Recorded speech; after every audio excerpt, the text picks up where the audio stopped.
तार साहब, supreme court के फैसले का आपने भी हवाला दिया।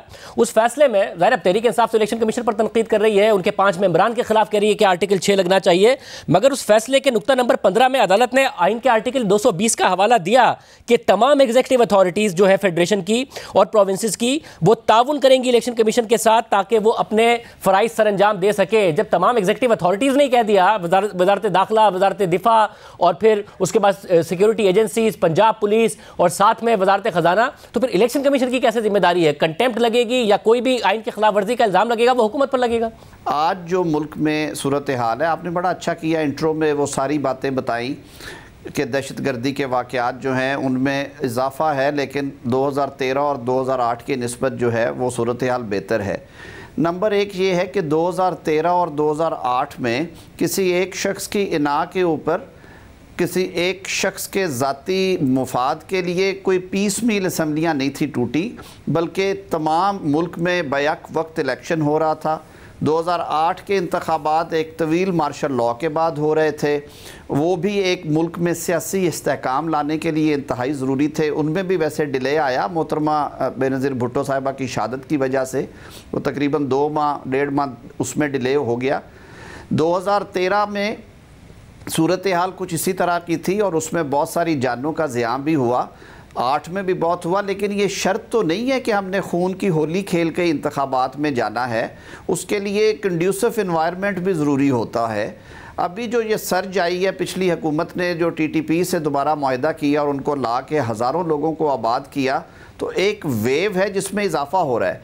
इलेक्शन कमीशन ने इन मामलात को सामने रखते हुए मुशावरत का आगाज़ किया और तमाम स्टेक होल्डर से रिपोर्ट लेने के बाद उन्होंने 218(3) के तहत अपना इख्तियार इस्तेमाल किया। सेक्शन 58 ऑफ इलेक्शन एक्ट में जो मैंडेट दिया है उसका इख्तियार इस्तेमाल किया। सेक्शन 8 जो है इलेक्शन एक्ट का, उसमें जो इलेक्शन कमीशन के इख्तियारात हैं उनको मद्देनज़र रखा। और फिर सुप्रीम कोर्ट ने बिलखसूस जो वर्कर्स पार्टी केस में इलेक्शन कमीशन के बारे में कहा कि इंतखाबात के हवाले से ये इंडिपेंडेंट इदारा है, इसकी खुद मुख्तारी जो है वो अबाव बोर्ड हो और ये डिसीजन सारे जो हैं इलेक्शन कमीशन ने करना है। और 5-0 के साथ उन्होंने ये फ़ैसला किया कि इस वक्त हालात ऐसे नहीं हैं कि इलेक्शन में जाना चाहिए।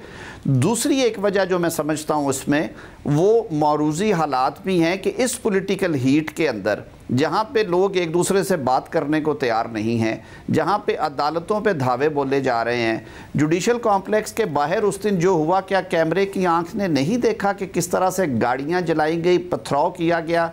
लाहौर में जो 2 दिन तमाशा लगा रहा, मगर जख्मी किया गया। दर साहब, आप बतौर वज़ीर कानून भी और बतौर वकील भी ये जो रीज़न आप दे रहे हैं, जो लॉ एंड ऑर्डर की सिचुएशन है और इसके अलावा ये आप जो बता रहे हैं कि जी पॉलिटिकल पोलराइजेशन है, ये तो आप एक रास्ता खोल रहे हैं फिर आइंदा कभी भी। पहले तो मुल्क में मार्शल लॉ आते थे, अगर कभी भी इस्टेब्लिशमेंट को भी कुछ करना होगा, केयर टेकर सेटअप को प्रोलॉन्ग करना होगा, तो वो इलेक्शन कमीशन से ताउन से इनकार कर देंगे और यही सारी की सारी वजूहात बता देंगे। पॉलिटिकल पोलराइजेशन है, इस वक्त टेररिज्म हो रहा है, टेररिज्म की वजह से, तो फिर तो आप वो जमहूरी हुकूमत बन रहे हैं जो इस मुल्क में मुस्तकबिल के लिए वो रास्ता खोल रहे हैं कि मार्शल लॉ नहीं भी लगेगा तो प्रोलॉन्ग केयर टेकर सेटअप हुआ करेगा। शाहज़ेब साहब, देखिए, इलेक्शन कमीशन की तैनातियाँ भी जो हुई हैं वो एक जमहूरी और आइनी तरीके से हुई हैं और आपको पहले पता है कि पहली 3 तैनातियाँ जो हैं वो PTI ने उसमें पूरी कंसेंट दी। इलेक्शन कमिश्नर साहब उनकी तरफ से नामज़द थे, 2 मेंबरान मुख्तलिफ जो जमातें हैं, एक पीपल्स पार्टी और एक बलूचिस्तान से नामज़दगी आई उनकी, जो उस वक्त फ्लोट किए गए नाम, और बाद की तैनातियाँ जो हैं उनमें से भी जो नाम खैबर पख्तूनख्वा से लिया गया है वो असद उमर साहब और परवेज़ खटक साहब ने पेश किया था मीटिंग में। फिर मीनवाइल नो कॉन्फिडेंस हो गया तो उसी नाम पे इत्तफाक हो गया। 5-0 से इलेक्शन कमीशन ये कह रहा है कि हमारी नज़र में ये मुनासिब नहीं, और उनके सामने ये बात भी है कि इस वक्त मुल्क में अरब रुपए के खर्चे से मरदमशुमारी का आगाज हो चुका है, जो कि प्रोसेस जो है मगर तार साहब देखिए, इलेक्शन कमीशन इन वजूहात पर नहीं कह रहा है 5-0 से कि जी एक शख्स की अना की खातिर ये हो रहा है इसलिए हम इलेक्शन नहीं करा सकते। वो ये भी नहीं कह रहा है कि क्योंकि पॉलिटिकल पोलराइजेशन है इसलिए हम इलेक्शन नहीं करा सकते। वो तो वाज़ेह कह रहा है कि जी हमें IG पंजाब ने ये बताया, चीफ सेक्रेटरी ने ये बताया, सेक्रेटरी फाइनेंस ने ये बताया, वजारत दिफा, वजारत दाखिला, वजारत खजाना ने ये बताया, जिसकी वजह से हम इलेक्शन नहीं करा सकते। हालांकि इन सब की जिम्मेदारी है इनके आर्टिकल 220 के तहत कि ताउन करें। तो इलेक्शन कमीशन ये सब बातें नहीं कह रहा है। और जब आप कहते हैं अना की खातिर, तो जस्टिस अतर मिनल्लाह ने 9 रुकनी बेंच में ये मामला उठाया था कि हमें ये भी देखना चाहिए कि असेंबली दुरुस्त तहलील हुई है या नहीं हुई है, मगर आपने देखा कि जस्टिस अतर मिनल्लाह बेंच का हिस्सा नहीं रहे थे, तो अदालत ने ये वाला नुक्ता भी नहीं उठाया। तो आप अदालत को कैसे मुतमईन करेंगे जब कल तहरीक इंसाफ जा रही है अदालत में? थोड़ा सा ये अदालत को भी देखना चाहिए इन मामलात को। पॉलिटिकल पार्टीज़ के जो वकला पेश हुए, ये जो बातें मैंने आज की हैं, वो मंसूर अवान साहब जिन्होंने मुस्लिम लीग नून की नुमाइंदगी की उस वक्त, उन्होंने ये बातें खोल के बयान की। और बेंच के एक मुअज़्ज़ज़ रुकन जस्टिस मुनीब अख्तर साहब ने कहा कि बहसीयत पॉलिटिकल पार्टी ये ग्राउंड्स जो हैं ये बड़ी वैलिड हैं आपके जो ये तहफ़्फ़ुज़ात हैं कि आधे मुल्क में पुरानी मरदमशुमारी पे हो, आधे मुल्क में नई मरदमशुमारी पे हो। 224 की स्कीम ये है कि केयर टेकर्स के होते हुए इलेक्शंस हों। पंजाब में इलेक्टेड गवर्नमेंट होगी उस टाइम के ऊपर, जो कि 55% कौमी असम्बली की नशिस्तों वाला सूबा है।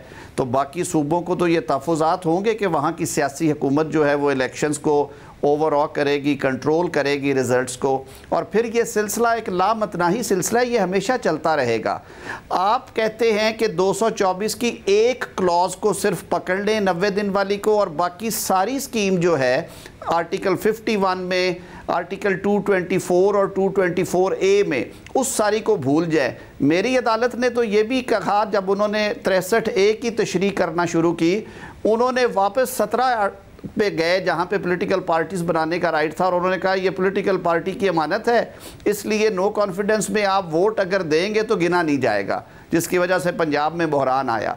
तो देखिए, जब आप किसी मामले को डिसाइड करते हैं और बैठते हैं, तो फिर ये जो सारी इसमें इन्वॉल्व चीज़ें थी, या तो उस वक्त डिसाइड कर देते, उन्होंने मुनासिब समझा, उन्होंने कहा जी हम, क्योंकि ये मुमकिन नहीं है कि 90 रोज़ में इंतखाबात हो, हम ये मामला इलेक्शन कमीशन को भेजते हैं। हाँ, वो बेरेस्ट मिनिमम टाइम में डिसाइड करें कि वो इलेक्शन करवाएंगे, और उसके लिए वो गवर्नर और सदर से मुशावरत कर लें।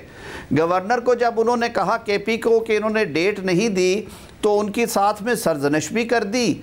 लेकिन जब सदर साहब के बारे में कहा कि वो डेट नहीं दे सकते थे, उन्होंने KP में गलत डेट दी, तो उनके बारे में कुछ नहीं कहा गया। अब ये वो चीज़ें हैं जो कि हमें भी देखनी चाहिए। अब रही बात इलेक्शन कमीशन की, तो सुप्रीम कोर्ट ने इलेक्शन खुद तो नहीं थे करवाने, उन्होंने इलेक्शन कमीशन को कहा कि आप आइन और कानून के मुताबिक प्रोसीड करें। उन्होंने शेड्यूल दिया। शेड्यूल देने के बाद जब उन्होंने स्टेक होल्डर से मुशावरत की, वो रीजंस उन्हें कन्विंसिंग लगी और उन्होंने 8 सफ़े का ऑर्डर पास कर दिया। मगर इस ऑर्डर पर आप अदालत को कैसे, ये जो आपने हालात वाक़यात बताए हैं, चाहे वो 63A का फैसला हो या दूसरे मामलात हो, या फिर पहले 9 रुकनी बेंच बनना हो, फिर वो किस तरीके से 7 से 5 हो गया, अब आप आज कह रहे हैं कि वो तो फैसला ही 4-3 का है। हालांकि अदालत ने अपने फैसले के शुरू में लिखा है कि वो 3-2 का फैसला है, और आप रिव्यू में भी नहीं गए।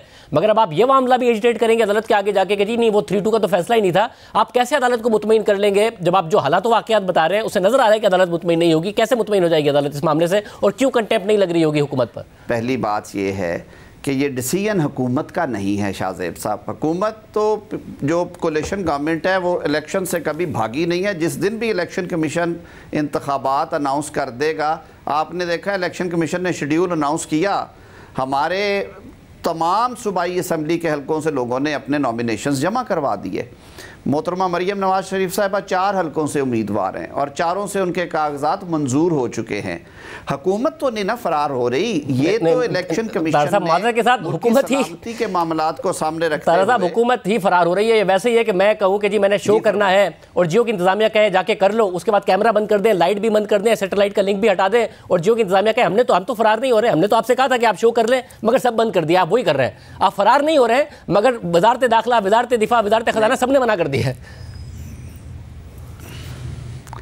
शाहजेब साहब, आप उस सूरत में ये तो कहेंगे कि इन्होंने गलत लाइट बंद की है, इन्होंने तारें खींच दी हैं, इन्होंने सिग्नल बंद कर दिए हैं, ये तो कहेंगे ना आप। आपने कहा कि मैं ये बात तो उठाऊंगा कि तार की और ये सारी बातें, तो सवाल उठ रहा है ना कि फाइनेंस मिनिस्ट्री कहती है कि जी IMF के प्रोग्राम में फिजिकल डिसिप्लिन चाहिए। IMF कह रहा है भाई हम एग्रीगेट टारगेट देते हैं, हम नहीं रोकते हैं हुकूमत को कि अपनी कॉन्स्टिट्यूशनल रिस्पॉन्सिबिलिटी से वो ना पूरी करे। 225 अरब रुपए का हुकूमत ने भी पैकेज अनाउंस किया IMF के प्रोग्राम में होते हुए, मगर आप इलेक्शन के लिए पैसे देने को तैयार नहीं है। कैसे अदालत सेटिस्फाई हो जाएगी इन तमाम बातों से? जो टारगेटेड सब्सिडी है वो लोगों को 2 वक्त वक्त की रोटी देने के लिए दी गई है। जो इस वक्त इन्फ्लेशन और महंगाई की वजह से जिस तबाही के धाने पे हम खड़े हैं, और उसमें गुज़िश्ता हुकूमत की जो कॉन्ट्रीब्यूशंस है 3.25 साल की, वो किसी से ढकी छुपी नहीं है। वैसे 150 अरब रुपए का यूथ प्रोग्राम भी है, उसमें लैपटॉप भी है, उसमें स्कॉलरशिप्स भी हैं, इलेक्शन के पैसे नहीं है, क्योंकि IMF का प्रोग्राम है।